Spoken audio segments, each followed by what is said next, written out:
दोस्तों A1 aptitude academy में आपका फिर से एक बार स्वागत है। दोस्तों आज के वीडियो में हम क्लास 12th का 2021-2022 का मैथमेटिक्स का सिलेबस डिस्कस करेंगे।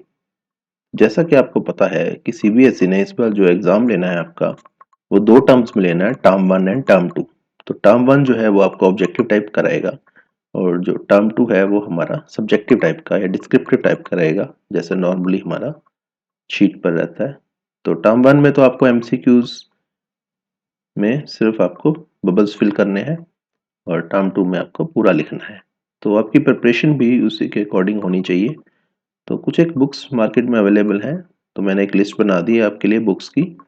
तो आप डिस्क्रिप्शन बॉक्स में बुक्स चेक कर सकते हैं कि आपको प्रिपरेशन कैसे करनी है। तो अब हम सिलेबस पे आ जाते हैं अपने।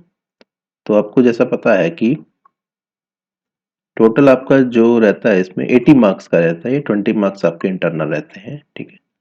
तो 80 मार्क्स ही डिवाइड होंगे हमारे पास टर्म 1 एंड टर्म 2 में। तो सबसे पहला है हमारे पास यूनिट वाइज, हम देखते हैं कि कितने कितने मार्क्स है। तो फर्स्ट जो यूनिट है हमारा क्या है, रिलेशन एंड फंक्शन। तो रिलेशन एंड फंक्शन के लिए 8 मार्क्स दिए गए हैं। उसके बाद हमारे पास अलजेब्रा आ जाता है, तो अलजेब्रा के लिए हमारे पास 10 मार्क्स हैं। देन कैलकुलस आता है, तो कैलकुलस के लिए 35 मार्क्स हैं। तो ये सबसे बड़ा रहता है कैलकुलस, +2 में कैलकुलस की वेटेज सबसे ज़्यादा है। उसके बाद हमारे पास वेक्टर्स आ जाते हैं और वेक्टर्स के साथ ही 3 डायमेंशनल ज्योमेट्री, ठीक है। तो ये 14 मार्क्स का रहता है दोनों मिला के। उसके बाद हमारे पास जो है लीनियर प्रोग्रामिंग, ये 5 मार्क्स की है सिर्फ। और लास्ट में है प्रोबेबिलिटी। तो प्रोबेबिलिटी हमारे पास 8 मार्क्स की है। तो देखिए हमारे पास जो सबसे ज़्यादा है वो है कैलकुलस। तो कैलकुलस की वेटेज बहुत ज़्यादा है और कैलकुलस काफ़ी लेंथी भी रहता है। 35 मार्क्स, मतलब ये मानिए कि 40% के अराउंड आपके पास जो है वेटेज है इसकी, कैलकुलस की। अब हम यूनिट वाइज देखते हैं कि डिटेल्स क्या है सिलेबस की, आपके सिलेबस में क्या क्या है और आपको कैसे प्रिपेयर करना चाहिए। वीडियो थोड़ा सा लंबा हो सकता है, लेकिन मैं आपको एक एक जो इसमें वर्ड लिखा हुआ है उसका मीनिंग आपको और क्लियर कराने की कोशिश कर रहा हूँ, ठीक है, कि आपकी प्रिपरेशन जो है वो अच्छी हो जाए, क्योंकि एमसीक्यू भी आने हैं। तो आपको काफ़ी कुछ सिलेबस से ही आइडिया लग जाता है कि कैसे आपको तैयारी करनी है अपनी। तो सबसे पहले हम बात करते हैं यूनिट 1। तो यूनिट 1 का नाम है रिलेशंस एंड फंक्शंस, ठीक है। तो रिलेशंस एंड फंक्शंस, इसमें आपने कुछ तो पहले भी स्टडी किए हुए फंक्शंस होते क्या हैं, बेसिक आपको आइडिया पहले से होना चाहिए कि फंक्शंस क्या हैं, ठीक है। तो यहाँ पर जो है आपके पास सबसे पहला आया था types of relations. Types of relations, तो इसके अंदर हमारे पास जो है रिफ्लेक्सिव सिस्टम, रिफ्लेक्सिव सिस्टमेटिक, या हमारे पास रिफ्लेक्सिव सिमेट्री है हमारे, ठीक है, रिफ्लेक्सिव सिमेट्रिक।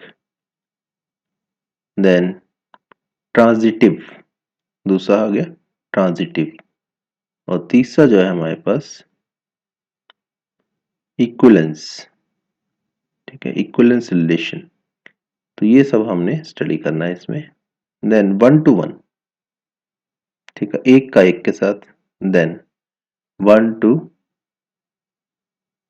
1 एंड दूसरा क्या है, ऑन टू फंक्शंस। तो ये 1 to 1 वाले और ऑन टू फंक्शंस हमने स्टडी करने हैं।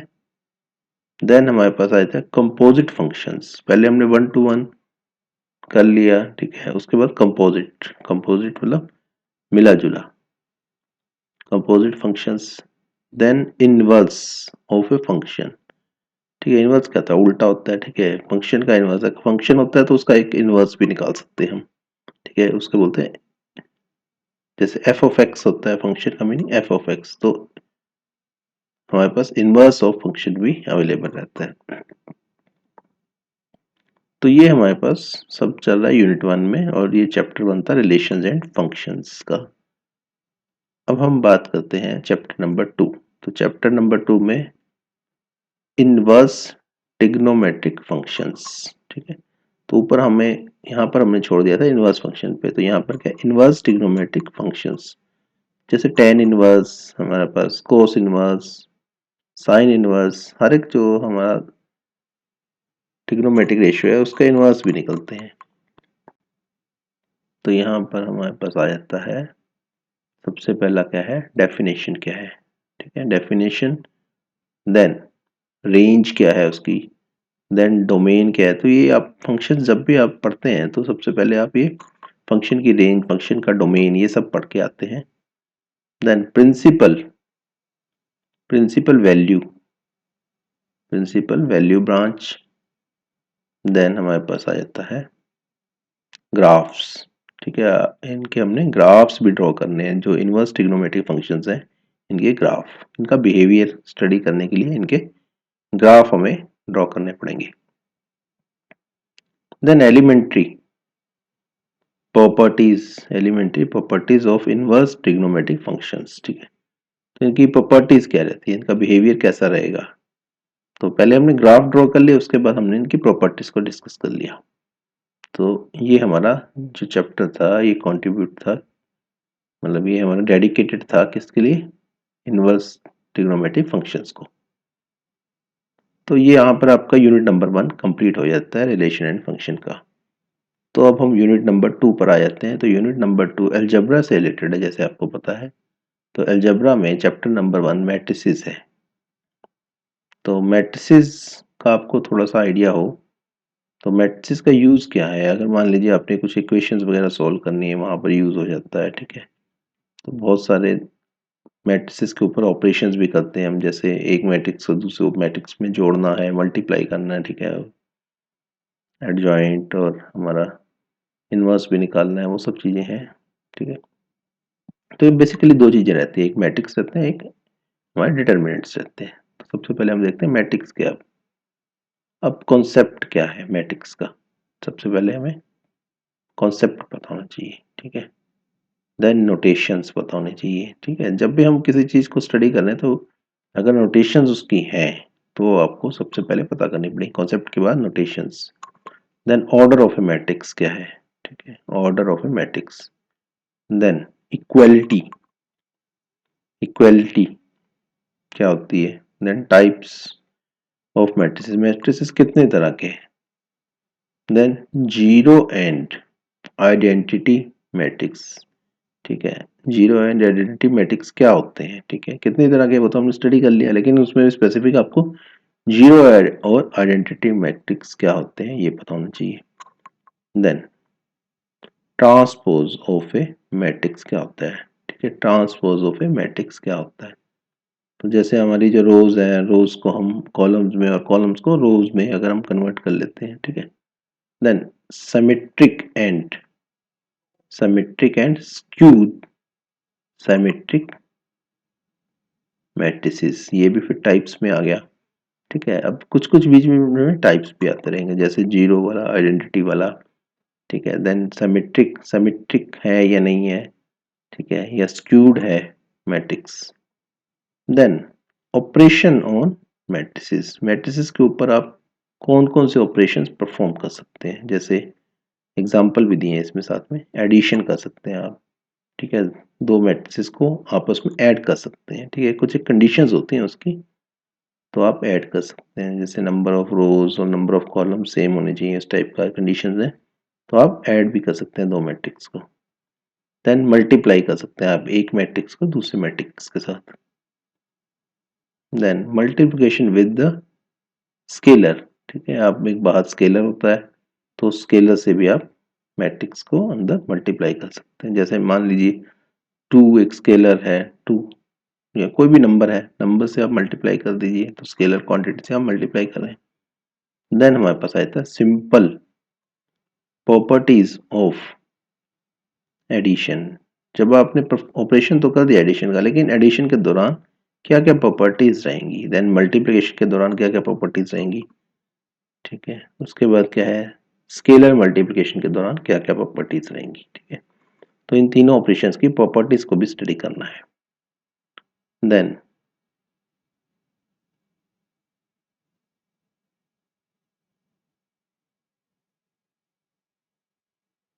अब आते हैं हम on commutativity of multiplication of matrices. अब मैट्रिसेस को आपने जब मल्टीप्लाई किया, ठीक है, तो उसमें ये जो प्रॉपर्टी है ऑन कम्यूटेटिविटी, ठीक है, इसको स्टडी करना है। अब ये सब चीज़ें होती क्या है, जैसे आपने पढ़ा होगा कम्यूटेटिव प्रॉपर्टी क्या है, A into B is equal to B into A, इस टाइप का रहता है सिस्टम, ठीक है। और दूसरा क्या है, and existence of non zero, ठीक है, नॉन जीरो मैट्रिसेस, और जो नॉन जीरो मैट्रिसेस हैं उनका एग्जिस्टेंस, ठीक है, without without product is the zero matrix, ठीक है, without product is the zero matrix. तो इसको आपने रिस्ट्रिक्ट कर देना है। देखिए ज़्यादा डिटेल में नहीं पढ़ा, सिर्फ ये स्क्वायर मैट्रिक्स के केस में आपको इसको प्रूव करना है, ठीक है, और वो भी ऑर्डर टू का, ऑर्डर टू से ज़्यादा नहीं का, ठीक है। ये जो चीज़ें आती हैं इनको आपने बहुत ही अच्छी तरह से देखना है कि आपकी रिस्ट्रिक्शंस कहाँ लगा दी हैं, ठीक है, अदरवाइज आप बेकार में हाई लेवल की प्रॉब्लम सॉल्व करते रह जाओगे। तो सिलेबस को डिस्कस करने का एक ये पर्पस भी है कि जहाँ जहाँ रिस्ट्रिक्शंस हैं वो आपको क्लियर होनी चाहिए। जैसे ये रिस्ट्रिक्शन लग गई आपकी, तो ये बहुत इंपॉर्टेंट रिस्ट्रिक्शन है, तो हम इसको मार्क कर लेते हैं। तो इसको मैंने मार्क कर दिया, रिस्ट्रिक्शंस मार्क करना बहुत जरूरी है। देन आता है हमारे पास कॉन्सेप्ट ऑफ एलिमेंट्री, ठीक है, concept of elementary row and column, ठीक है। अब आपको पता है कि मैट्रिक्स के अंदर रोज एंड कॉलम तो होंगी, ठीक है। तो elementary row and column operations, ठीक है, कौन कौन से होंगे। देन इन्वर्टिबल, ठीक है, इन्वर्टिबल मैट्रिसेस क्या होते हैं, ठीक है, इन्वर्टिबल, इन्वर्ट इन्वर्ट क्या होता है, इन्वर्टिबल मैट्रिसेस, ठीक है, इन्वर्ट से बना invertible. Then proof of the uniqueness, ठीक है, यूनिकनेस क्या होता है कि एक का ही एग्जिस्टेंस होगा, दूसरा नहीं होगा, ठीक है, वन एंड ओनली वन, ठीक है, यूनिकनेस ऑफ इनवर्स, ठीक है, इफ इट एग्जिस्ट, अगर ये एग्जिस्ट करेगा तो एक ही एग्जिस्ट करेगा, ठीक है। Then here all matrices will have real, ठीक है, रियल एंट्रीज। तो फिर ये रिस्ट्रिक्शन है, ये भी हम मार्क कर लेते हैं। इसका मीनिंग भी है कि मैट्रिक्स के अंदर जो भी एंट्रीज हैं, ठीक है, जैसे मैट्रिक्स में होता है नंबर्स ही होते हैं, ठीक है, रोज और कॉलम्स में नंबर्स हैं सारे, तो एंट्रीज का मतलब है कि जो नंबर हम मैट्रिसेस में यूज कर रहे हैं वो रियल नंबर होंगे, ठीक है, ना कि कॉम्प्लेक्स नंबर का मैट्रिक्स बना दो, ठीक है। जितने भी नंबर रहेंगे वो रियल नंबर रहेंगे, तो हमारा जो सिलेबस है वो रियल नंबर तक लिमिटेड है यहाँ पर। तो ये हो गया आपका मैट्रिसेस। दूसरा आता है डिटर्मिनेंट्स। अब बिल्कुल मिलते जुलते हैं मैट्रिसेस और डिटर्मिनेंट्स, ठीक है। अब डिटर्मिनेंट्स में भी आपको वही चीजें स्टडी करनी है जो इसे मैंने मैट्रिसेस में की है। सबसे पहले आता है determinants of A square matrix, ठीक है। तो जो हमारा डिटर्मिनेंट है उसको आप तब तक स्टडी नहीं कर सकते जब तक आपने मैट्रिक्स को स्टडी नहीं किया, मैट्रिसेस को स्टडी नहीं किया, क्योंकि डिटर्मिनेंट बिल्कुल सीक्वेंस में है मैट्रिसेस के, ठीक है।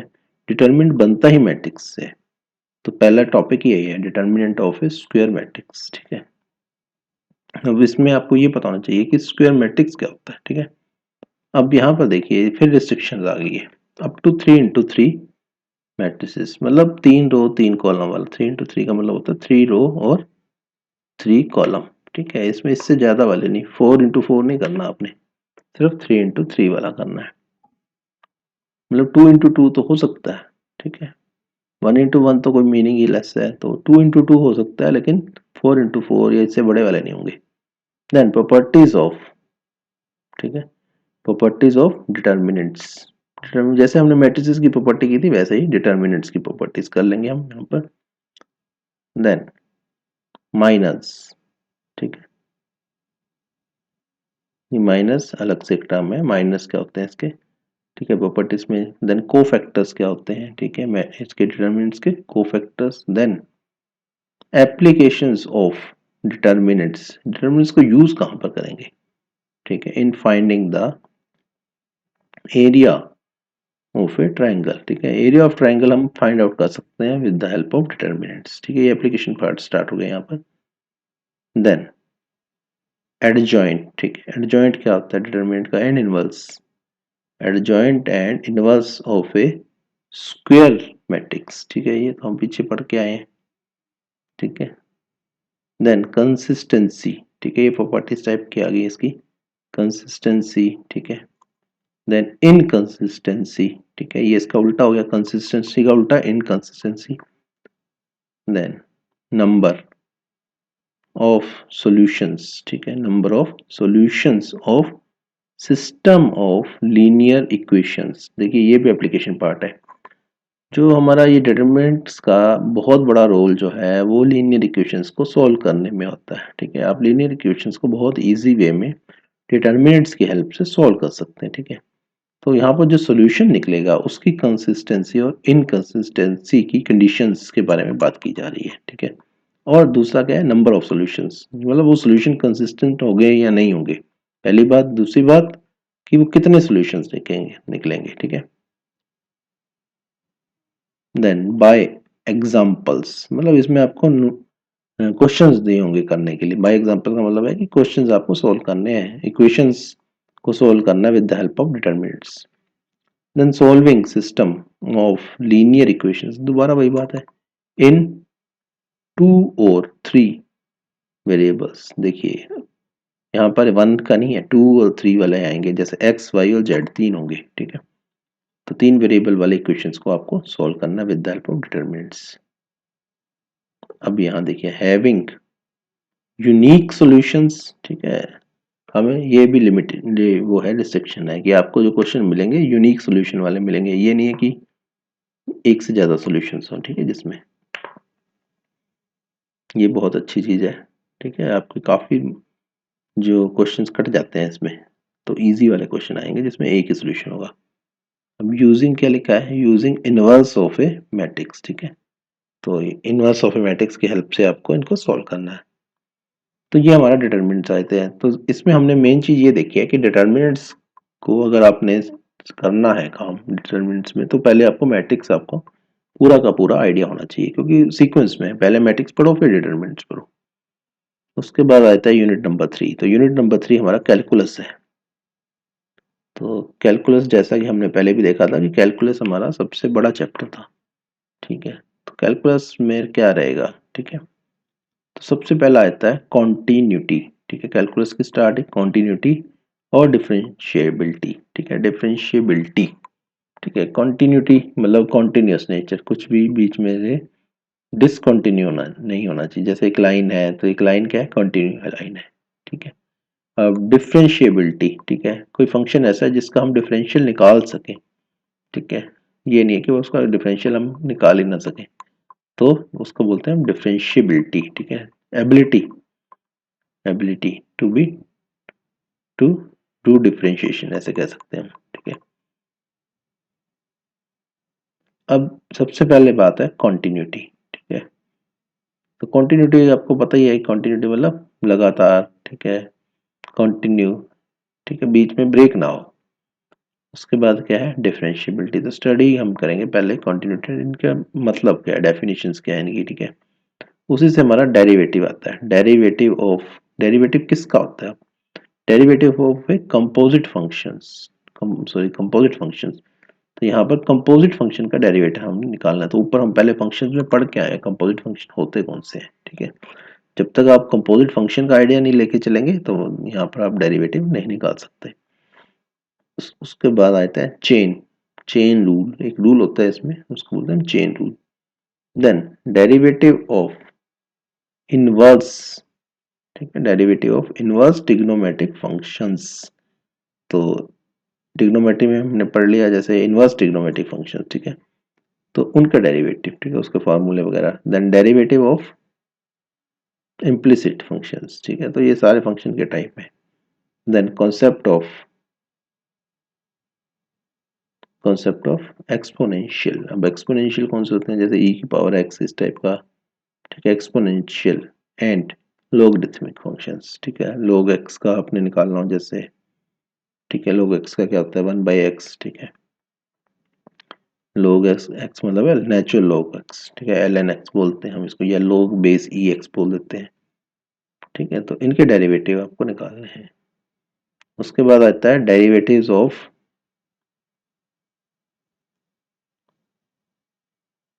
लॉगरिथमिक का ऊपर हो गया था, ठीक है, दोबारा से आ गया है लॉगरिथमिक एंड एक्सपोनेंशियल फंक्शंस। तो यहाँ भी दे दिया इसने, यहाँ पे दे दिया, कोई बात नहीं, ठीक है। अब यहाँ पर जो है लॉगरिथमिक, ठीक है, डिफरेंशियल, तो लॉगरिथमिक डिफरेंशिएशन वही चीज रिपीट हो रही है, ठीक है, कोई बात नहीं। देन डेरिवेटिव ऑफ फंक्शंस, ठीक है, डेरिवेटिव ऑफ फंक्शंस एक्सप्रेस्ड, ठीक है, एक्सप्रेस्ड इन पैरामीट्रिक, ठीक है, फॉर्म्स। तो पैरामीट्रिक फॉर्म्स में जो फंक्शंस हैं जो एक्सप्रेस, अब फंक्शंस की जो फॉर्म्स रहती हैं, थोड़ा सा ये भी आइडिया फंक्शंस में हम पढ़ के चलते हैं। पैरामीट्रिक फॉर्म्स होती है एक उसमें से, ठीक है, उनका निकालना हमने derivative. Then second order derivative, तो पहले हम फर्स्ट ऑर्डर निकालते हैं फिर सेकंड ऑर्डर। जैसे मैं आपको एग्जांपल देता हूँ, तो हमारे पास फंक्शन है, सिंपल फंक्शन लेते हैं हम, सिंपल फंक्शन लेते हैं हम एक्स क्यूब, मान लो f of x is x cube. तो फर्स्ट डेरिवेटिव क्या निकलेगा, ठीक है, इसको वाई मान लो, y is equal to x cube, तो D Y by D x, ठीक है, 3x²। तो ये फर्स्ट हो गया, फर्स्ट ऑर्डर। अब उसके भी हमने 3x² का भी मान लो निकालना है, तो क्या आ जाएगा, 3x² का 6x हो जाएगा, ये सेकंड ऑर्डर आ गया, ये आ गया d² अपॉन dx², ठीक है, तो मतलब सेकंड डेरिवेटिव। उसके बाद आता है आपके पास रोल्स, ठीक है। अब ये साइंटिस्ट का नाम टाइप करेगा, ठीक है, लैग्रेंजेस, ठीक है, ये दो बंदे थे, ठीक है, इनका मीन, ठीक है, इनका मीन क्या होता है, तो इन्होंने भी कोई फिजिकल क्वांटिटी ड्राइव की है, तो वो सब चीज़ें हैं, ठीक है, मीन वैल्यू आ गई। देन थ्योरम भी आ गई इनकी, ठीक है, थ्योरम्स। अब थ्योरम क्या है, विदाउट प्रूफ है, रिस्ट्रिक्शन है, ये आपके बहुत इंपॉर्टेंट चीज़ है। देखिए इस सिलेबस को डिस्कस करने का सबसे पहला मोटो यही है कि आपको रिस्ट्रिक्शंस के बारे में बताना, तो मैंने ये मार्क कर लिया कि प्रूफ नहीं करना हमने इसका। एंड देयर, ठीक है, एंड देयर ज्योमेट्रिक इंटरप्रिटेशन, सिर्फ ज्योमेट्रिक इंटरप्रिटेशन करनी है हमने, ठीक है, और कोई इंटरप्रिटेशन नहीं करनी है। तो यहाँ पर हमने डिस्कस कर लिया हमारा डिफरेंशिएशन, ठीक है। अब क्या है, डिफरेंशिएशन आपने कर लिया, तो एप्लीकेशंस क्या है डेरिवेटिव्स की, ठीक है। आप डेरिवेटिव्स को यूज, आपने डेरिवेटिव निकालना सीख लिया, ठीक है, y is equal to something function, ठीक है, जो भी है, y is equal to x² या जो भी काम कहें हम, उसका dy बाई डी एक्स निकाल तो लिया आपने। लेकिन अब इसको करेंगे क्या, यूज कहाँ पर करेंगे, डेली लाइफ में या इंडस्ट्री में, कहाँ पर यूज करेंगे इसका। तो देखिए कोई भी मैथमेटिक्स का काम है तो उसका यूज तो है ही है, हर एक जो भी चैप्टर आप पढ़ रहे हैं उनका यूज तो है। तो यहाँ पर डेरिवेटिव्स का तो बहुत बड़ा यूज है। तो देखिए यहाँ पर एप्लीकेशंस ऑफ डेरिवेटिव्स, तो इसमें आता है सबसे पहले rate of change of bodies, ठीक है, rate of change of bodies. तो कोई बॉडीज है उनका रेट ऑफ चेंज, ठीक है, किस रेट से वो चेंज हो रही है, ठीक है, rate of change of bodies. उसके बाद आता है इंक्रीजिंग डिक्रीजिंग, ठीक है, इंक्रीजिंग मतलब बढ़ रहा है, डिक्रीजिंग मतलब कम हो रहा है। इंक्रीजिंग डिक्रीजिंग फंक्शंस, ठीक है, जो फंक्शन इंक्रीज हो रहे हैं या डिक्रीज हो रहे हैं। तो सिंपली मैं आपको बता देता हूँ, बहुत बड़ा वो नहीं है, रॉकेट साइंस नहीं है इसमें। जैसे मान लीजिए डिस्प्लेसमेंट है, ठीक है, डिस्प्लेसमेंट क्या रहती है, मूवमेंट रहती है, ठीक है, एक जगह से दूसरी जगह तक, ठीक है, और साथ में डायरेक्शन भी रहते हैं उसमें, ठीक है। तो मान लीजिए डिस्प्लेसमेंट से हमने वेलोसिटी निकालनी है, ठीक है। तो क्या होगा, वेलोसिटी कैलकुलेट करने के लिए अगर आपको डिस्प्लेसमेंट का फंक्शन पता है, तो आप वेलोसिटी कैलकुलेट कर सकते हैं उसका first derivative with respect to time लेकर, ठीक है। तो वो आ गया रेट। इसी तरह से अगर आपको वेलोसिटी पता है और आपको एक्सेलरेशन निकालना है, ठीक है, वेलोसिटी का फंक्शन पता है आपको, आपको एक्सेलरेशन निकालना है, ठीक है, तो फिर आप उसका डेरिवेटिव ले सकते हैं वेलोसिटी का, ठीक है। तो इसका मीनिंग ये हो गया कि एक्सेलरेशन निकालने के लिए आपको डिस्प्लेसमेंट से भी आप एक्सेलरेशन निकाल सकते हैं डायरेक्टली, आप सेकंड डेरिवेटिव ले लीजिए उसका, ठीक है। तो सेकंड डेरिवेटिव अगर डिस्प्लेसमेंट का हम ले लेंगे तो वो एक्सेलरेशन आ जाएगा। तो अब यहाँ पर हुआ क्या, रेट ऑफ चेंज हुआ ना, रेट ऑफ चेंज। अब यहाँ पर हम क्या कर रहे हैं, डिस्प्लेसमेंट से निकालने के लिए एक्सेलरेशन, तो rate of change with respect to time कर रहे हैं हम, ठीक है। तो इसी तरह से आपका जो रेट ऑफ चेंज है विद रिस्पेक्ट टू एनीथिंग हो सकता है, ठीक है। तो मैंने आपको एग्जांपल दे दिया टाइम का।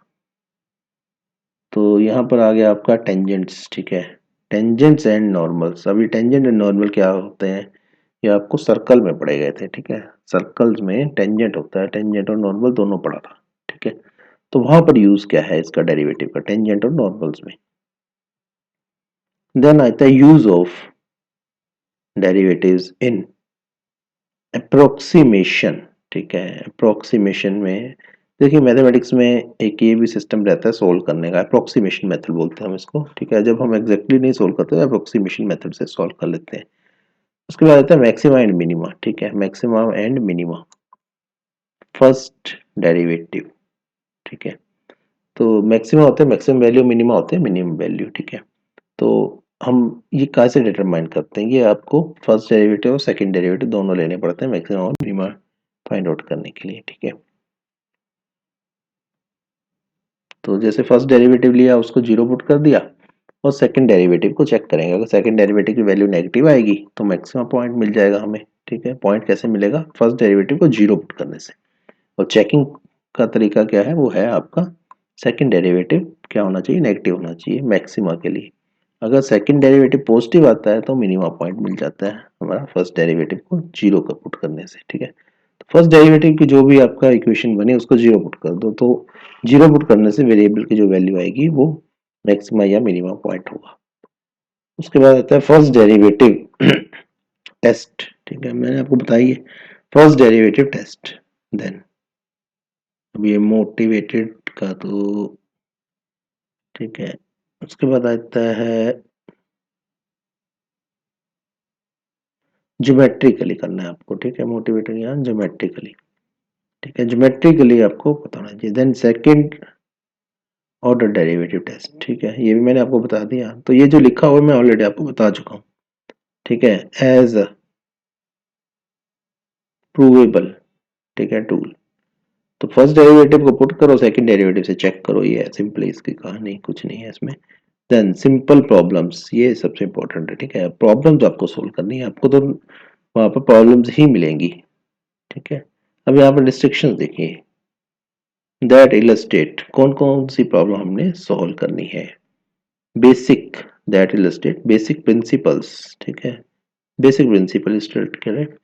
और दूसरा क्या, अंडरस्टैंडिंग ऑफ द सब्जेक्ट, ठीक है, as well as the real life situations को अपने करना है यहाँ पर, ठीक है। तो जो क्वेश्चंस मिलेंगे रियल लाइफ सिचुएशन वाले मिलेंगे आपको। तो यहाँ पर डिफरेंशियल की स्टोरी कंप्लीट हो जाती है, ठीक है। डिफरेंशिएशन कंप्लीट हो गई। अब आते हैं इंटीग्रेशन, ठीक है। इंटीग्रेशन से बना इंटीग्रल्स, ठीक है।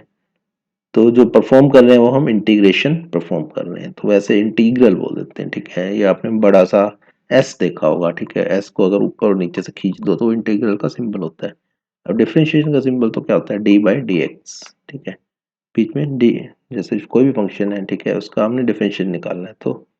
तो नीचे वाला एक, जरूरी नहीं है डी बाई डी एक्स ही हो, डी बाई डी टी भी हो सकता है, कुछ भी हो सकता है, ठीक है। वो डिपेंड करता है आपका वेरिएबल का नाम क्या है, ठीक है। तो वेरिएबल्स आपको इंडिपेंडेंट डिपेंडेंट वेरिएबल का आइडिया होना चाहिए उसमें, ठीक है। अब हम बात करते हैं इंटीग्रल। तो इंटीग्रल में सिंबल क्या रहता है, लंबे वाला एस, ठीक है। एस को ऊपर नीचे से उसकी हाइट बढ़ा दो, ठीक है, तो सिंबल बन जाता है इंटीग्रल का।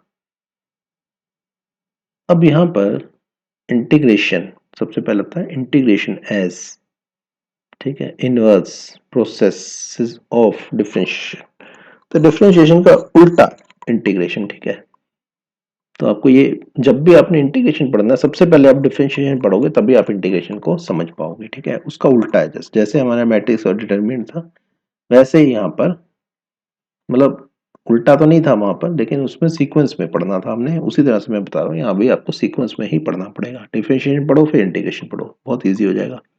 Then integration of a variety of functions, ठीक है। अलग अलग तरह के फंक्शंस की हमने इंटीग्रेशन करनी है, ठीक है। Variety of function by substitution, ठीक है। अब ये मेथड्स आ गए, कौन कौन से मेथड से आपको इंटीग्रेशन करनी है, ठीक है। सब्स्टिट्यूशन मेथड आ गया पहला। दूसरा क्या है, बाय पार्शियल फ्रैक्शन, दूसरा मेथड आ गया। और तीसरा मेथड क्या है, एंड बाय पार्ट्स, ठीक है, ये तीसरा मेथड आ गया। तो इंटीग्रेशन के डिफरेंट टाइप के आपके मेथड्स आ गए।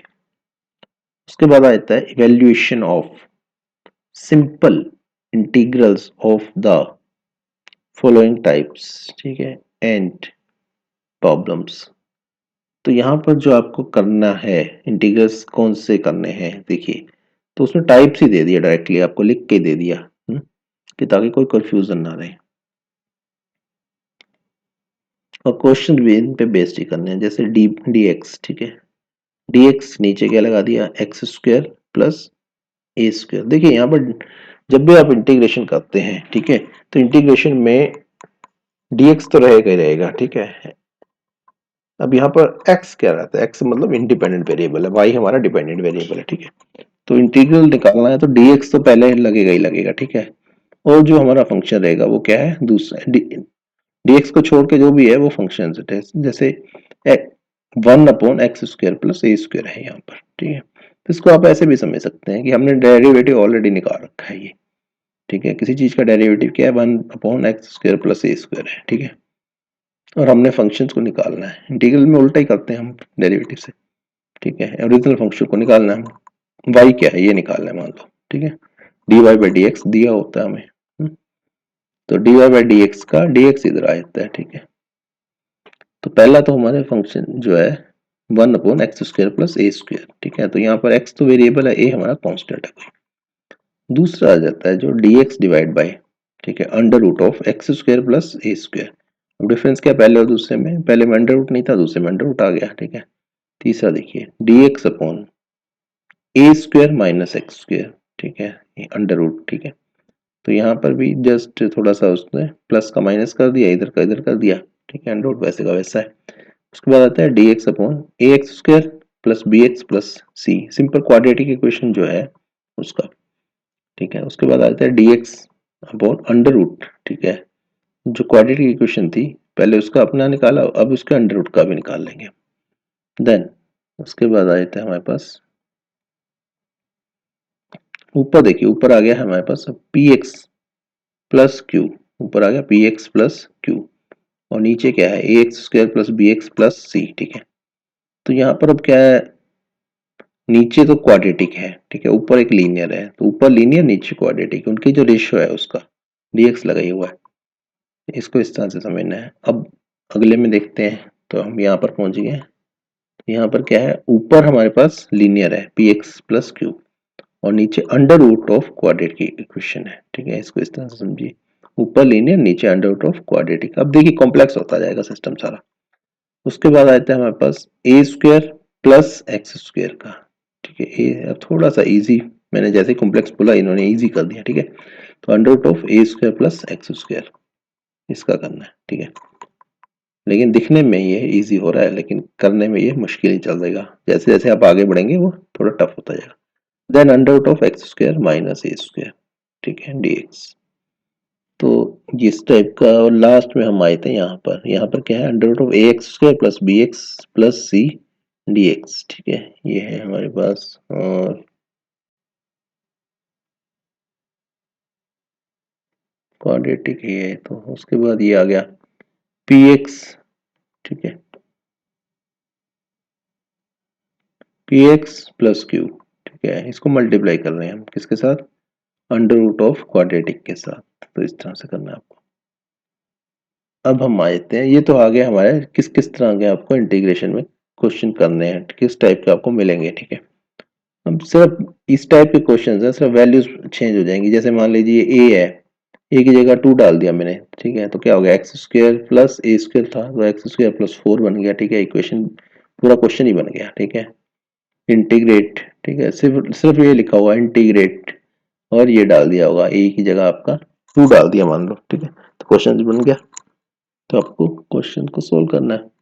अब हम आते हैं डेफिनेट इंटीग्रल्स, ठीक है। डेफिनेट इंटीग्रल क्या होते हैं, definite integrals as limit of a sum, ठीक है, as limit of a sum. अब सम देखिए, सम मतलब एडिशन, ठीक है, जो सिंबल आया ना इसका इंटीग्रेशन का वो भी सम से बना है, एस से। देन आता है हमारे पास फंडामेंटल थ्योरम, ठीक है, फंडामेंटल थ्योरम ऑफ कैलकुलस, ठीक है, फंडामेंटल थ्योरम ऑफ कैलकुलस। अब इसका प्रूफ नहीं करना, ये मजे की बात है आपके लिए, विदाउट प्रूफ करना है आपको। देन बेसिक, ठीक है, बेसिक प्रॉपर्टीज किसकी, basic properties of definite integrals की। अब आपको ये पता होना चाहिए डेफिनेट और इनडेफिनेट इंटीग्रल्स क्या है, ठीक है, डेफिनेट इंटीग्रल की बेसिक प्रॉपर्टीज क्या है। Then evaluation of definite integrals, ठीक है, evaluation of definite integrals.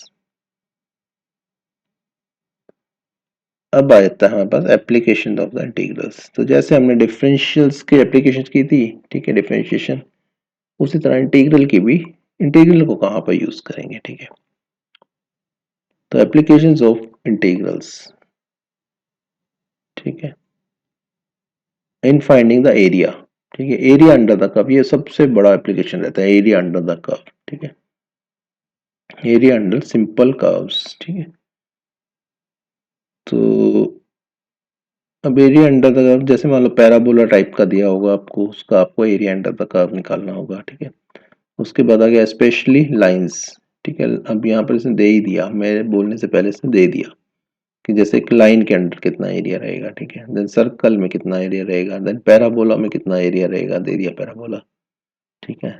Then हमारे पास एलिप्स, ये शेप्स का आइडिया होना चाहिए आपको, पैराबोला क्या होता है, एलिप्स क्या होता है, ठीक है, सर्कल तो पता ही होगा, लाइन भी पता ही है आपको, पैराबोला और एलिप्स का पता होना चाहिए, ठीक है। Then in standard form only, standard form वाले, ये नहीं कॉम्प्लेक्स वाले करने हैं। तो जहां भी ब्रैकेट है वहां रिस्ट्रिक्शन लगा देते हैं, ब्रेक लगा देता है। देन एरिया बिटवीन एनी, ठीक है, area between any of the two above said, ठीक है, curves, the region should be clearly identifiable, ठीक है। तो ये दो के बारे में बात कर रहे हैं, जैसे ऊपर तो हमने प्योर के बारे में बात की, ठीक है। अब एरिया मान लो एनक्लोज्ड है, एक लाइन के, एक लाइन और एक पैराबोला के बीच में, तो उस टाइप का कॉम्बिनेशन वाले क्वेश्चन करने हैं आपको, कोई प्रॉब्लम नहीं है, ठीक है। ये तो एप्लीकेशन पार्ट है, अगर आपको इंटीग्रेशन आती है तो एप्लीकेशन तो इजी है। देन आता है हमारे पास थर्ड पार्ट कैलकुलस का, वो है डिफरेंशियल इक्वेशंस, ठीक है, डिफरेंशियल इक्वेशंस। अब डिफरेंशियल इक्वेशन में क्या रहेगा, एक डिफरेंशियल का पार्ट रहेगा, ठीक है। इक्वेशन, लीनियर इक्वेशन आपको पता क्या होती है, ठीक है। देन क्वाड्रेटिक इक्वेशन क्या होती है, ठीक है। तो इनमें तो क्या आता है, सिंपल रहते हैं, जैसे एक्स वाई, या क्वाड्रेटिक में क्या रहेगा, एक्स स्क्वायर रहेगा, एक्स रहेगा, इस टाइप का रहेगा, ठीक है। अब डिफरेंशियल इक्वेशन में क्या रहेगा, D Y by D X भी रहेगा, लेकिन ठीक है, या D square Y upon D X square, second order का भी हो सकता है, ठीक है। डिफरेंशियल इक्वेशन में टर्म भी मिलेंगी, वो आपको डिफरेंशियल फॉर्म की टर्म्स मिलेंगी, ठीक है।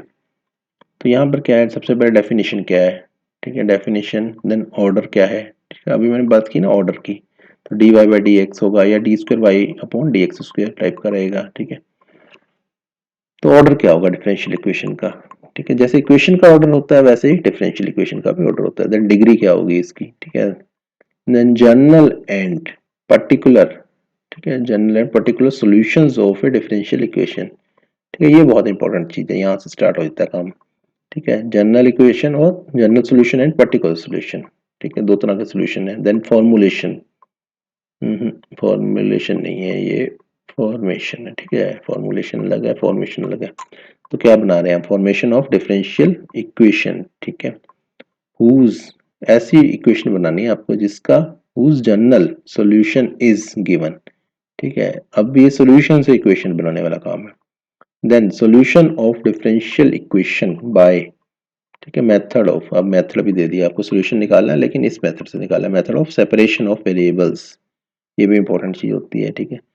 दूसरा क्या है, सॉल्यूशन ऑफ, ठीक है, solution of homogeneous differential equation, ठीक है। अब होमोजेनियस डिफरेंशियल इक्वेशन क्या होती है, उसका सॉल्यूशन कैसे निकालना है, ठीक है। अब उसका ऑर्डर कौन कौन से है, फर्स्ट ऑर्डर वाला है या फिर सेकंड ऑर्डर वाला, तो नहीं दिया इसने, फर्स्ट ऑर्डर दिया पहले, देन क्या दिया, एंड फर्स्ट डिग्री, ठीक है, फर्स्ट ऑर्डर और फर्स्ट डिग्री दोनों कंडीशन लगा दी, उससे ऊपर का नहीं जाना। Then solution of the linear differential equation of the type, यहाँ पर अब एग्जांपल ही दे दिए इसने, इस तरह वाले करने हैं, बाकी नहीं करने हैं। तो पहला क्या है, d Y by D x, ठीक है, plus p y is equal to ए।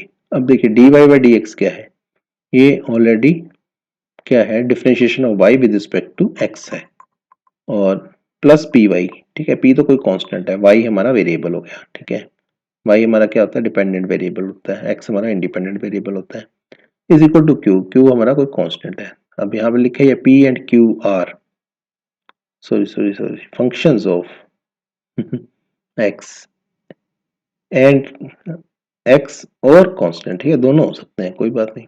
तो मैंने इसको कांस्टेंट मान लिया था, ये गलती हो गई थी, लेकिन p और q जो है कांस्टेंट के साथ साथ फंक्शन ऑफ x भी हो सकते हैं, कोई प्रॉब्लम नहीं है, ठीक है। फंक्शन ऑफ x क्या हो सकता है यहाँ पर, जैसे मान लीजिए एक्स स्क्वायर हो गया, ठीक है, एक्स फंक्शन ऑफ x, या फिर हमारा x हो गया सिंपल, या एक्स क्यूब हो गया, कुछ भी हो सकता है, वो हो सकता है यहाँ पर, ठीक है। तो पहला तो ये हो गया, दूसरे में अब देखते हैं। अब दूसरे में क्या उल्टा हो गया, अब d Y by D x की d x upon d y type का, अगर मतलब differential of x with respect to y है, ठीक है, अगेन प्लस पी एक्स कर दो इज इक्वल टू क्यू कर दो, ठीक है। अभी हम जल्दबाजी नहीं करेंगे, देखेंगे पी एंड क्यू क्या है। तो पी एंड क्यू आर, ठीक है, P and Q are functions of Y और कांस्टेंट, ठीक है। अब क्योंकि उल्टा हो गया तो वाई का फंक्शन आएगा, ठीक है, या फिर कांस्टेंट होएगा। तो नेक्स्ट चलते हैं अब हम, यहाँ पर काम खत्म आपका किसका, कैलकुलस का, ठीक है। अब हम चलते हैं वेक्टर्स पे, अपने वेक्टर्स, ठीक है। अब वेक्टर्स क्या होते हैं, स्केलर एंड वेक्टर आपको आइडिया होगा, ठीक है। स्केलर में क्या होता है, सिर्फ मैग्नीट्यूड होता है, डायरेक्शन नहीं होते। वेक्टर में क्या होता है, मैग्नीट्यूड एंड डायरेक्शन दोनों होती हैं, ठीक है। जैसे हमारे पास डिस्प्लेसमेंट है, ठीक है, डिस्प्लेसमेंट है वेक्टर क्वांटिटी है, और डिस्टेंस हमारा स्केलर क्वांटिटी है, ठीक है। अब काफ़ी सारी जो फिजिक्स में भी पढ़ते थे स्केलर और वेक्टर, स्केलर में मैग्नीट्यूड सिर्फ, और वेक्टर में मैग्नीट्यूड और डायरेक्शन दोनों स्पेसिफाई करनी पड़ती है। तो वेक्टर्स, अभी हम दूसरा पार्ट इसका नहीं पहले कर रहे हैं, पहले हम वेक्टर पे ही फोकस कर रहे हैं। तो वेक्टर्स चैप्टर नंबर 1, तो वेक्टर्स एंड स्केलर्स, तो पहला ये आ गया, स्केलर और वेक्टर में डिफरेंस क्या है, ठीक है। अगर आपको यहाँ समझ में नहीं आता स्केलर वेक्टर का डिफरेंस, आप फिजिक्स में भी चेक कर सकते हैं, ठीक है, एक लाइन लगा के आपको बता दिया जाता है।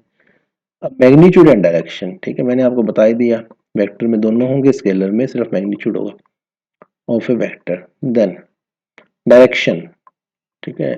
अब डायरेक्शन की बात आई तो मैथमेटिक्स में उस डायरेक्शन का यूज भी तो करना हमने, तो डायरेक्शन कोसाइन की हेल्प से हम उसको यूज करते हैं, ठीक है। डायरेक्शन कोसाइन, अब कोसाइन क्या मतलब है, ठीक है, कोसाइन कोस थीटा से आया वर्ड, ठीक है। डायरेक्शन कोसाइंस एंड डायरेक्शन, ठीक है, रेशियोज।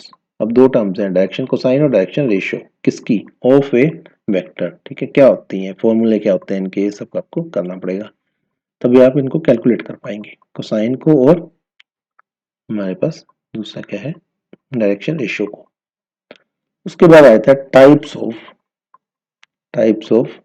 वेक्टर्स, ठीक है। वेक्टर कितने तरह के हैं, तो इसने ब्रैकेट लगा के बता भी दिया है, इक्वल, यूनिट, जीरो, ठीक है, पैरेलल, ये सब टाइप्स हैं इसके, कोलिनियर, ठीक है, ये सब वेक्टर्स के टाइप्स हैं जो आपको स्टडी करने हैं। उसके बाद आता है पोजीशन वेक्टर, ठीक है, पोजीशन वेक्टर ऑफ ए, किसका, पॉइंट, एक पॉइंट का पोजीशन वेक्टर क्या होगा, ठीक है। पॉइंट अब कहीं स्पेस में है पॉइंट, तो उसका एक अपना एक पोजीशन वेक्टर है, उसकी एग्जिस्टेंस है, एक पर्टिकुलर लोकेशन है, तो उसका एक पोजीशन वेक्टर है। The negative of a vector, ठीक है, नेगेटिव ऑफ ए वेक्टर क्या होता है, ठीक है।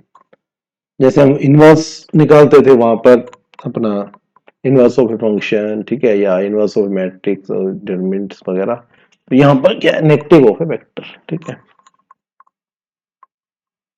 देन आता है हमारे पास components, components of a vector addition, ठीक है, एडिशन ऑफ वेक्टर्स। तो जैसे हम उनको भी अपना मैट्रिसेस को ऐड कर लेते थे एक दूसरे से, ठीक है, यहाँ पर वेक्टर्स को ऐड कर रहे हैं, एक वेक्टर को दूसरे वेक्टर के साथ कैसे ऐड करना है, ठीक है, उसके कंपोनेंट्स क्या है, अगर हमने एडिशन परफॉर्म करना है वेक्टर्स का। देन मल्टीप्लिकेशन, ठीक है, यहाँ भी मल्टीप्लिकेशन भी है, multiplication of vectors bye a scalar, ठीक है, एक वेक्टर को एक स्केलर से मल्टीप्लाई करना है मान लो। Then position vector of a point, ठीक है, position vector of a point, एक ऐसे पॉइंट का position vector dividing a line, ठीक है, dividing a line segment in a given ratio, ठीक है। ये एक तरह के क्वेश्चन एप्लीकेशन का मान लो, सिंपली क्या है, एक लाइन सेगमेंट है। अब लाइन सेगमेंट क्या बोला है, तो लाइन से बनता है लाइन सेगमेंट। मान लो लाइन है, लाइन की तो लेंथ का पता नहीं ना कहाँ से कहाँ तक जा रही है, उसमें से एक पर्टिकुलर काट लिया अपने दो पॉइंट पे, ठीक है। जब भी आप देखोगे तो लाइन सेगमेंट ही लिखा होता है, a line segment of length a b, ठीक है। A line segment a b of length 7 centimetre, ठीक है।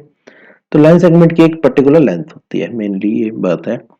तो उसको हमने उस लाइन सेगमेंट को डिवाइड करना है पर्टिकुलर रेशो में, फॉर एग्जांपल 3:4 में डिवाइड करना है, ठीक है। तो उसके लिए हमने पोजीशन वेक्टर निकालना है, ठीक है, कि 3:4 में कौन सा पॉइंट डिवाइड करेगा और उसका पोजीशन वेक्टर क्या होगा। तो ये चीज है, इसमें एप्लीकेशन तरह से हम कर सकते हैं इसको, वेक्टर्स को। तो इन ए गिवन रेशियो के बाद हम चलते हैं अब डेफिनेशन, ठीक है। किस चीज की डेफिनेशन है, डेफिनेशन मतलब ये यहाँ पर देखिए, देन डेफिनेशन, देन ज्योमेट्रिकल, ठीक है, इंटरप्रिटेशन। पहला है डेफिनेशन, दूसरा geometrical interpretation, then properties and applications. ये सारे एक ही चीज की है, स्केलर, ठीक है। अब स्केलर में आगे, पहले वेक्टर, उल्टा काम चल रहा है, नहीं, पहले हमने वेक्टर स्टडी किए, अब स्केलर स्टडी नहीं करेंगे। स्केलर के ब्रैकेट में देखिए डॉट प्रोडक्ट, स्टडी करना हमने स्केलर और डॉट प्रोडक्ट ऑफ, ठीक है, वेक्टर्स। तो वेक्टर्स के दो तरह के प्रोडक्ट होते हैं, जिसमें पहला नाम होता है स्केलर और डॉट प्रोडक्ट का, ठीक है, और दूसरा होता है क्रॉस प्रोडक्ट, ठीक है, क्रॉस प्रोडक्ट ऑफ वेक्टर्स। पहला है स्केलर या डॉट प्रोडक्ट, दूसरा है क्रॉस प्रोडक्ट, ठीक है। उसके बाद आता है स्केलर, ठीक है, scalar triple product of vectors, ठीक है। अगला है स्केलर ट्रिपल प्रोडक्ट। वहां तो दो है, यहाँ पर तीन हो गए।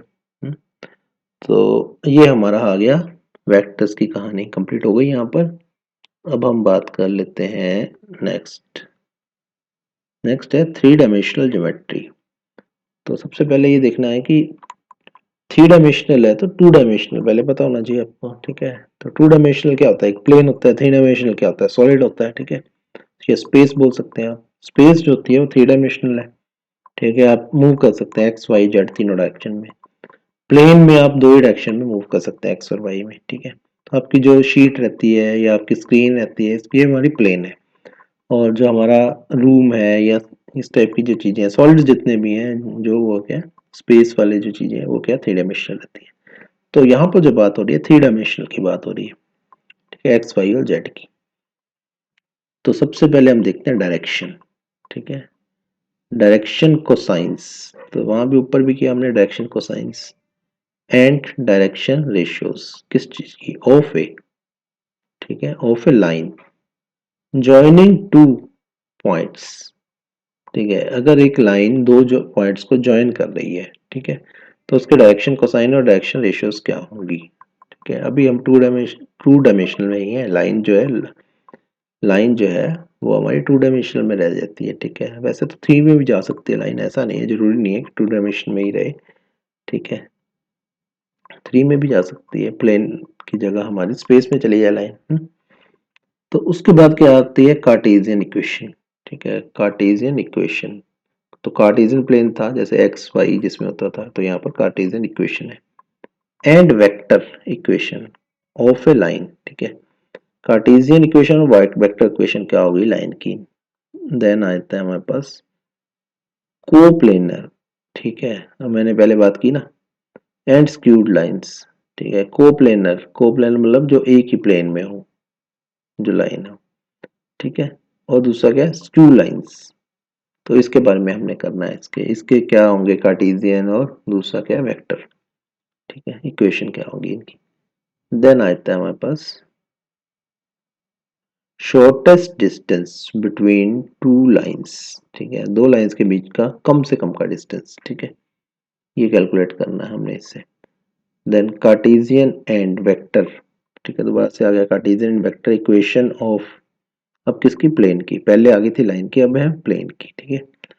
देन एंगल बिटवीन, ठीक है, नंबर वन, किस किस के बीच का एंगल, टू लाइंस, दो लाइंस के बीच का एंगल निकालना है हमने। देन टू प्लेन्स के बीच का एंगल निकालना है। तीसरा क्या है, एक लाइन और एक प्लेन के बीच का एंगल निकालना है, ठीक है। उसके बाद आता है distance of a point from a plane, ठीक है। इस तरह से ये सब चीजें हमने निकालनी है। तो एक तरह से एप्लीकेशन मान लो इन चीजों को, ठीक है। तो ये हमने निकालनी है। तो निकालेंगे कैसे, डायरेक्शन कोसाइन और डायरेक्शन रेशियो से आपको पहले आइडिया होना चाहिए, ठीक है। तो वेक्टर इक्वेशन ये सब चीजें इसमें, तो मतलब वेक्टर्स ये सब मिला के आपका एप्लीकेशन पार्ट बन जाता है, ठीक है। तो इसके में हमारा मेन मोटो क्या है, आपको जो है एक लाइन और एक प्लेन, ठीक है, इनके बारे में जितने भी क्वेश्चन पूछे जाएंगे यहाँ पर, ठीक है, बीच का डिस्टेंस, एक दूसरे से एंगल, ये सब चीजें हैं मुझे। तो ये सब ज्योमेट्री में है, लेकिन यूज किसका हो रहा है, वेक्टर्स का यूज हो रहा है, डायरेक्शन कोसाइंस का यूज हो रहा है यहाँ पर। देन आए थे हमारे पास, ये आपका यूनिट कंप्लीट हो गया यहाँ पर किसका, ये हमारा था जिसमें हमारे पास दो चीजें थी, पहला था वेक्टर और दूसरा था हमारे पास थ्री डायमेंशनल ज्योमेट्री, ठीक है। दो चैप्टर्स हमने कवर कर लिए इस यूनिट में। अब यूनिट नंबर 5 लीनियर प्रोग्रामिंग, ये छोटा यूनिट होना चाहिए। तो लीनियर प्रोग्रामिंग का चैप्टर का नाम भी लीनियर प्रोग्रामिंग ही रहेगा। तो यहाँ तो बहुत छोटा यूनिट मिलना चाहिए क्योंकि नंबर भी इसके कम थे, मार्क्स इसके लिए बहुत कम थे ना। तो यहाँ पर अब इंट्रोडक्शन है। अब लीनियर प्रोग्रामिंग शायद आपने पहले थोड़ा सा किया हो, ग्राफ बनाए हो लीनियर प्रोग्रामिंग के, ठीक है। ग्राफिकल मेथड यूज करते हैं हम लीनियर प्रोग्रामिंग के लिए, मैक्सिमम मिनिमम निकालने के लिए, ठीक है। देन रिलेटेड टर्मिनोलॉजी, सबसे पहले आपको टर्मिनोलॉजी का आइडिया होना चाहिए लीनियर प्रोग्रामिंग की, सच है। सब एग्जांपल भी दे दिया आपको क्या क्या पता होना चाहिए आपको। कंस्ट्रेंट्स, ठीक है, कंस्ट्रेंट मतलब रिस्ट्रिक्शन, जैसे जो लिमिट्स दे देती है देते हैं, ठीक है। देन ऑब्जेक्टिव फंक्शन, ठीक है, ऑब्जेक्टिव फंक्शन होता है इसमें पहला है, ठीक है। दूसरा कंस्ट्रेंट होता है जैसे। देन ऑप्टिमाइजेशन, ऑप्टिमाइजेशन मतलब सब सॉल्यूशन को ऑप्टिमाइज करते जाओ, ठीक है, सबसे अच्छा सॉल्यूशन क्या निकलेगा, ठीक है, बेस्ट सॉल्यूशन जैसे करते हैं ना, तो ऑप्टिमाइजेशन करते रहते हैं। Then different types of linear, ठीक है, different types of linear programming, ठीक है। कौन कौन सी डिफरेंट टाइप्स हैं लीनियर प्रोग्रामिंग की है, और एलपी जो लिखा हुआ है लीनियर प्रोग्रामिंग की है, कुछ नहीं इसमें। देन प्रॉब्लम्स लीनियर प्रोग्रामिंग की, देन मैथमेटिकल फॉर्मुलेशन, ठीक है। तो लीनियर प्रोग्रामिंग को सोल्व करने का तरीका भी ये है कि पहले सबसे पहले आप प्रॉब्लम को फॉर्मुलेट करते हैं, ठीक है। तो फॉर्मुलेट का मतलब है कि आपने प्रॉब्लम तो देखो पैराग्राफ की फॉर्म में लिखी होगी, तो आपको फॉर्मुलेट करना है, तो मतलब उसकी इक्वेशन की फॉर्म में आपको लिखना है उसको, ठीक है। तो उस तरह से फॉर्मुलेशन ऑफ एलपी, एलपी का मतलब लीनियर प्रोग्रामिंग प्रॉब्लम, ठीक है। देन ग्राफिकल मेथड, ठीक है। तो मैंने आपको पहले बताया कि ग्राफिकल मेथड ही एलिमेंट्री मेथड रहता है सबसे पहले वाला, ठीक है। उसी से आप समझ पाते हो कि लीनियर प्रोग्रामिंग है क्या। तो graphical method of solution for problems, ठीक है, इन टू वेरिएबल्स। तो देखिए यहाँ पर टू वेरिएबल्स की बात है, एक्स और वाई, दो ही वेरिएबल रखेंगे पहले हम, ठीक है। तीन रखेंगे तो बहुत कॉम्प्लेक्स हो जाता है, पहले हम दो से स्टार्ट करेंगे, एक्स और वाई। देन फीजिबल, ठीक है, एंड इनफीजिबल रीजंस, ठीक है, फिजिबल एंड इनफिजिबल रीजंस। तो ग्राफिकल मेथड चल रहा है तो इसलिए रीजंस आ गया, नहीं तो सॉल्यूशंस भी आ सकते हैं, ठीक है। कौन से फिजिबल सॉल्यूशन है, कौन से इनफिजिबल है, इस तरह से यहाँ पर रीजंस का मतलब है कि ग्राफिकल मेथड की बात कर रहे हैं। देन हमारे पास क्या है, बाउंडेड, ठीक है, बाउंडेड और अनबाउंडेड, ठीक है। तो ये बाउंडेड मतलब बंधा हुआ, अनबाउंडेड मतलब नहीं बंधा हुआ। ये सब ग्राफ के आप जब आप इसको प्लॉट करते हैं, ठीक है, जब आप ग्राफ पर प्लॉट करते हैं तो जो रीजन आएगा, ठीक है, जो एरिया आएगा, ठीक है, उस वो एरिया किस तरह का है नेचर में, बाउंडेड है अनबाउंडेड है, ठीक है, उस पर डिपेंड करता है सोल्यूशन सारा। तो उसके बारे में बात कर रहे हैं। Then feasible and infeasible solutions, ठीक है। तो ये दोबारा ये वही हो गया। देन ऑप्टिमल फिजिबल सॉल्यूशन क्या होता है, ठीक है, फिजिबल सॉल्यूशन को ऑप्टिमाइज करेगा, ऑप्टिमल फिजिबल सॉल्यूशन, ठीक है, up to three non trivial, ठीक है, तीन नॉन ट्राइवल तक जाना है हमने, उससे आगे नहीं जाना, ठीक है, नॉन ट्राइवल कंस्ट्रेंट्स, ठीक है। तो इस तरह से आपको ये लीनियर इक्वेशन, लीनियर प्रोग्रामिंग तो बहुत ज़्यादा डिटेल में नहीं है, ये एलिमेंट्री टाइप का है इसमें आपके सिलेबस में। उसके बाद आती है हमारी प्रोबेबिलिटी। अब प्रोबेबिलिटी में टेंथ में भी आपको बताया, नाइन्थ में भी थी प्रोबेबिलिटी, टेंथ में भी थी, देन ठीक है। उसके बाद ये ट्वेल्थ में भी आ गई प्रोबेबिलिटी, ठीक है। तो प्रोबेबिलिटी क्या, चांस है, ठीक है, आज बारिश होगी है नहीं होगी, ठीक है, तो उसका चांस क्या है, कितनी प्रोबेबिलिटी है। जैसे मान लो सबसे सिंपल रहता है कि आप कॉइन को उछालते हो, सिक्का उछालते हो, हेड आएगा या टेल आएगा, तो 50% चांसेस है हेड आएगा, 50% चांसेस है कि टेल आएगा, ठीक है। इस तरह से आप डाई होते हैं जो लूडो वाले डाई है, ठीक है, उसको फेंकते हो तो क्या आएगा 1 to 6 में से, ठीक है, तो एक ही आ सकता है, तो 1 आएगा, 2 आएगा, 3 आएगा, 4 आएगा, 5 आएगा, 6 आएगा, ठीक है, तो चांसेस क्या रहते हैं 1/6, ठीक है, टोटल आउटकम 6 है, ठीक है, तो किसी भी एक आउटकम आने के चांसेस क्या है 1/6 है वहां पर। तो इस टाइप का आइडिया रहना चाहिए आपको। फिर ताश के पत्तों का आइडिया रहना चाहिए, ठीक है, तो ताश के पत्तों में क्या रहता है, ए से स्टार्ट होते हैं, ठीक है, 13 होते हैं, एक उसके कहाँ खत्म होते हैं, जे क्यू के पे खत्म होते हैं, तो टोटल 13 होते हैं, ठीक है। जे क्या है, क्यू क्या है, ठीक है, जैक है, क्वीन है, किंग है, इस टाइप का रहता है आपका आइडिया। तो ठीक है, उसके बाद हम टोटल 52 जो हमारे पत्ते हैं उसको डिवाइड कर लेते हैं 4 कैटेगरीज में, ठीक है, उन कैटेगरीज का नाम पता होना चाहिए। तो ताश पे क्वेश्चन आ जाता है या फिर आपका डाई पे आ जाता है, कॉइन पे तो आने के चांसेस बहुत कम रहते हैं आपके उसमें। तो यहाँ पर जो है वो बेसिक आइडिया मैंने आपको सारा बता दिया। तो आपके सिलेबस में अब यहाँ पर कंडीशनल प्रोबेबिलिटी, ठीक है, क्योंकि क्वेश्चंस में वो सब चीजें आ सकती हैं, ठीक है। तो कंडीशनल प्रोबेबिलिटी क्या होती है, देन मल्टीप्लिकेशन थ्योरम, ठीक है, मल्टीप्लिकेशन थ्योरम ऑन प्रोबेबिलिटी, ठीक है। बेसिक तो आपको पीछे पढ़ के आए हो, तो आपके लिए एडवांस चीजें हैं दोनों ये, ठीक है, मल्टीप्लिकेशन थ्योरम। देन आता है इंडिपेंडेंट इवेंट्स, ठीक है, इंडिपेंडेंट इवेंट्स, तो जो मैं आपको बता रहा था, ठीक है, यहाँ वहां से आपको आइडिया लग जाएगा। इवेंट ऐसे होने चाहिए जिनका आपस में कोई डिपेंडेंसी ना हो, ठीक है। देन टोटल प्रोबेबिलिटी, ठीक है, टोटल प्रोबेबिलिटी, ओवरऑल प्रोबेबिलिटी जो हमने निकालनी है। देन यहाँ पर एक ही आता है ब्रेव्स थ्योरम, ठीक है, इस थ्योरम का बहुत यूज है आगे कैलकुलेट करने में। Then random variable, random variable and its probability, ठीक है, रैंडम वेरिएबल की प्रोबेबिलिटी डिस्ट्रीब्यूशन, ठीक है, ऊपर प्रोबेबिलिटी थी अब, तो यहाँ पर प्रोबेबिलिटी डिस्ट्रीब्यूशंस है, ठीक है। देन मीन एंड, ठीक है, mean and variance of random variable, mean and variance of a random variable, ठीक है। बाइनोमियल, ठीक है, बाइनोमियल प्रोबेबिलिटी डिस्ट्रीब्यूशन तो कई तरह के रहते हैं, पॉइजन रहता है, बाइनोमियल रहता है, ठीक है, नॉर्मल डिस्ट्रीब्यूशन रहता है। तो आपके सिलेबस में बाइनोमियल प्रोबेबिलिटी डिस्ट्रीब्यूशन तक ही है यहाँ पर, ठीक है। तो ये आपको प्रोबेबिलिटी में करना है। ये भी चैप्टर बहुत बड़ा नहीं है, लेकिन ये एडवांस का है, एडवांस लेवल का है, ठीक है, तो क्वेश्चन भी आपको थोड़े से उस टाइप से मिल सकते हैं। तो इस तरह से हम अपने एंड पे आ गए हैं, ठीक है, सिलेबस आपका यहाँ पर खत्म हो जाता है, ठीक है। आपका 80 मार्क्स का हो गया, 20 मार्क्स आपका इंटरनल रहता है। तो ये सीबीएसई का सर्कुलर भी आप चेक कर सकते हैं, ऑलरेडी वीडियो बना हुआ है उसके ऊपर। तो इस वीडियो को अब हम यहीं पर ख़त्म करते हैं, ठीक है। आपके लिए मैंने हर सब्जेक्ट का वीडियो बनाया है, ठीक है, तो आप चेकआउट कर सकते हैं उन वीडियोस को। आगे आने वाले टाइम में मिल जाएंगे आपको वीडियो, या कुछ बने भी हुए हैं जैसे फिजिक्स केमिस्ट्री का, ठीक है, तो आप चेक कर सकते हैं और आप प्रिपेयर कर सकते हैं, ठीक है। लिस्ट आपके पास अवेलेबल है डिस्क्रिप्शन बॉक्स में, ठीक है। तो मिलते हैं नेक्स्ट वीडियो में। जय हिंद, जय भारत।